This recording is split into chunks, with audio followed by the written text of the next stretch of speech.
भगवद्गीता अथ प्रथमोऽध्याय।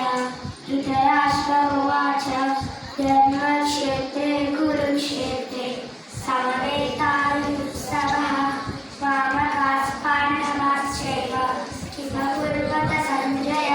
सञ्जय उवाच दृष्ट्वा तु पाण्डवानीकं दूरं दुर्योधनस्तदा आचार्योपसंगम्य राजा वचनमब्रवीत् पश्येतां पाण्डुपुत्राणाम् आचार्यमुनि व्यूढां द्रुपदपुत्रेण तव शिष्येण धीमता अत्र शूरमहेश्वासा भीमार्जुनसमायुधि युयुधानो विराटस्य द्रुपदस्य महारथः दुष्टकेतुष्टकीटकः काशीराजस्य वीर्यवान् गुरुजित्कुन्तिभोजस्य शैब्यस्य नरपुङ्गवः युधामन्युष्य विक्रान्तः उत्तमौजस्य वीर्यवान् सौभद्रो द्रौपदेयस्य सर्वदेव